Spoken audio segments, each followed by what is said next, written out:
Bonsoir, mes amis, mon ami. I don't know. We did French in school, but can't remember any of it. Hello. This is a little roundup for the content that's been posted recently. So you may have noticed there's been a lot more stuff that's been output. There's new series on the main channel. There's some new exclusive files that are available to patrons. There's, new channels and stuff. And usually when I put out significant pieces of content, I put out a little email post for my patrons. But because there's kind of so much stuff now, stuff being posted nearly every day, I don't really want to spam people. And sometimes the posts are significant in the way of there's big files to download, and sometimes they're just discussions. So what I'm going to do is start to do things in roundups instead. Maybe they'll be weekly, maybe they won't have a set time period like that. And I've also been thinking recently of how to connect this second channel, this studio channel, from something completely random, like just an abstract discussion of things I'm thinking about, into something more sensible. After all, it's named Kurt Studio. So if I'm making things in the studio, including everything for all the channels, Blender or otherwise, it makes sense that the roundup should be posted here. So even people that aren't patrons can still keep track of what's going on. So ta-da! Like being selected for a sports team at school, I'm now choosing you, studio channel viewers. You're being linked up with the patrons. So look at each other, say hi, shake each other's hands. That's your purpose now. Yeah, it's all part of these workflow changes, like kicking stuff into gear. So we're just going to do a bit of a rundown for what's been happening over the last few weeks. If you're wondering why I'm looking down here rather than at you, it's because I've got my list of stuff here, so hope I'm not being rude. So first of all, you may or may not know that I put a video out on the main channel for Modular Workspaces version 1.8 for Blender 4.3. So that introduced a bunch of fixes and just brings it up to date for new versions of Blender. If you do have the add-on and you're using Blender 4.3, now is the time to update. More work will be done on that. I've also linked up with a new person to work on. Well, I say new, but Gixo, who's been helping for a while, they're now an official contributor in the way of that they're getting a percentage of the revenue from sales. As well as that, on the main channel, there have been several new series that I've started because, well, this kind of comes as part of a bunch of revelations recently that doing YouTube just for views is just freaking awful.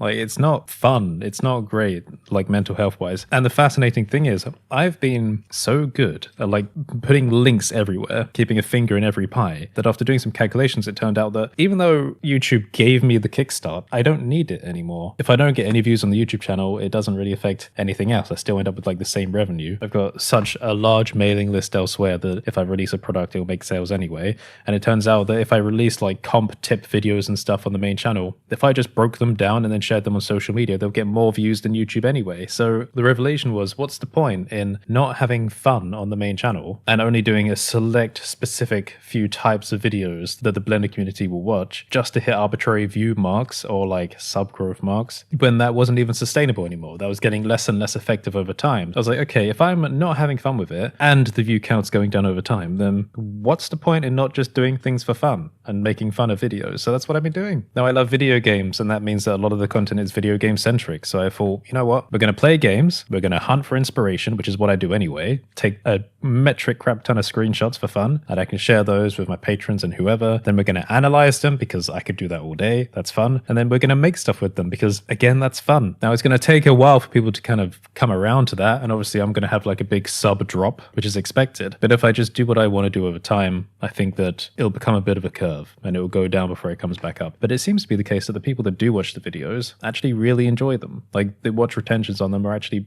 surprisingly good. Sometimes the views are actually quite good, but sometimes they're really bad. Again, as expected, that's what happens if you have fun. I'm just letting go of the reins now. But it's interesting looking at that on the YouTube dashboard. Oh, that mighty thing that gives everyone a mental condition that starts making content on YouTube. Because all the arrows are down for views and click-through rate, but sometimes the arrows are up for watch retention, which means that the people that do actually bother to click on them are having a good time, which means that in theory, if the videos do get out to new people, then they will enjoy them as well. Which means that the way I've described it to a friend is that the channel is kind of in this chemotherapy stage, which is a term that I kind of don't want to use because I don't want to devalue the actual concept of chemotherapy for people going through it. But I couldn't really think of another metaphor or simile that was as good as that. It's like giving your channel a kind of poison in a way to heal it, if that makes sense. Doing something for fun will kill the channel temporarily. There'll be a sub loss. The people that signed up to the channel for very specific things won't be happy. They'll drop out. The views will be bad. And because of that, the recommendations will be bad. But you're doing it to kind of help it in the long term, if that makes sense. So I'm committed to it. I'm having a way better time with the videos now. And you know what? After all the health stuff recently, in recent years, it's become clear to me now there is no other path. I have to do this. So if it ends up being the case that every new video does poorly, I've released one today, number 10 out of 10. I keep hitting records for the worst performing video of the year. Let's do it. Let's punch the floor until I break it. So for that series, we got Hunting for Inspiration. I started playing the Indiana Jones game. There are 3 episodes of that. I also did Witchfire. There's 1 episode of that. Another series, Reference Breakdown. There's 1 episode of that based on Indiana Jones. That's great because we sit down, we talk about the kinds of things you can learn just from looking at screenshots, which is insane, by the way, an insane amount of stuff you can learn. Also, there's an unreleased tutorial from a while back that I'm going to let the patrons have a look at. I'm sorry if you're just studio viewers. It's called Getting Freaky with Blender, and it was when I was doing Afterglow work, I was doing material experiments and I made something that looked a little bit alien-esque, like Giga-esque. So I'm going to make that available for patrons on the post that goes along with this video. There'll be an unlisted link. Also, another series trying a video for Blender blockouts. This one actually did quite well because it's Blender related. It's called Putting My Blender Skills to the Test. That's where we took one of the references from Indiana Jones and the Great Circle. It was a lovely piece in the Vatican, really great environment art. So I blocked out an environment. I gave myself about 60 minutes, but I used some of that time just to kind of talk about the theory of space being a melody, and people found that really intriguing. So I'll do more of those because I find them fun and people seem to like them. Also, new video today about art style, the fascinating art style of Marvel Rivals. That's where we just sit, take a look at a game, play it a little bit, and discuss the design choices the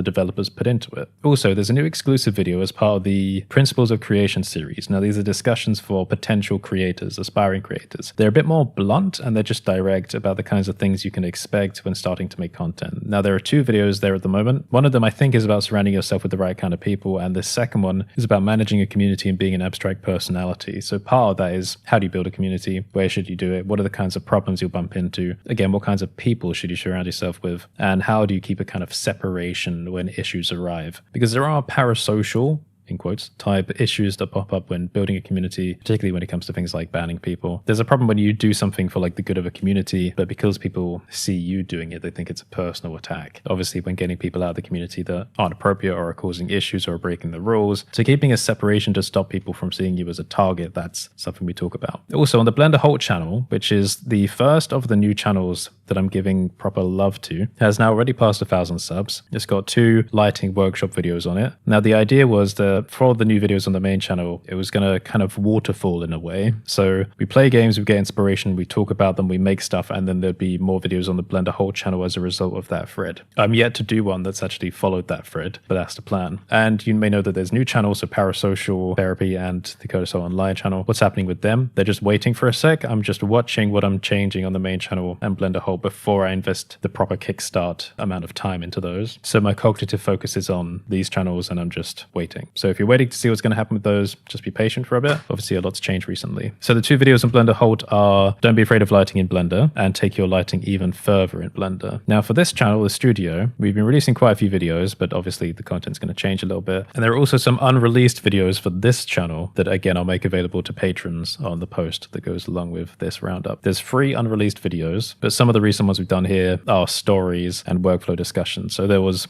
looking back at the last year or 2, which is quite a personal video talking about like all the medical problems getting set up here and all that. There was setting up production, which was a kind of workflow vlog, and 2 stories, my time in South Africa and I was a child actor. The unreleased ones, there's another story one about meeting a couple of actors on sets. That's called A Couple of Random Stories. There was an unreleased video on the medical project concept. I don't know why I didn't release that one. I think it just went too much into detail and something about that made me uncomfortable. Like if I'm sharing really in-depth ideas about real life projects, I kind of don't actually want to share everything, and that was sharing a bit too much, but the patrons can watch it. And lastly, there was a discussion. There was, are you scared of my nails? Again, it's a little bit inflammatory, that one. It's kind of a response to hypermasculine personalities that are afraid of painted nails and just how ridiculous they are. I'm not posting that one because I don't want to be a personality everywhere. I don't want to be a target everywhere. But again, patrons can watch it. Now, for some of these new series, again, on the website, curtisholt.online/members, you'll be able to find links to the downloads there. So there are new sections on there for the Hunting for Inspiration. You can get the reference files and the Blender blockouts. You can download the blend files. So yeah, that is your quick overview of what's been available over the last week or 2, or maybe a bit longer because it's the first time I'm doing one of these roundups on the studio channel. All right, stay safe, everyone, and I will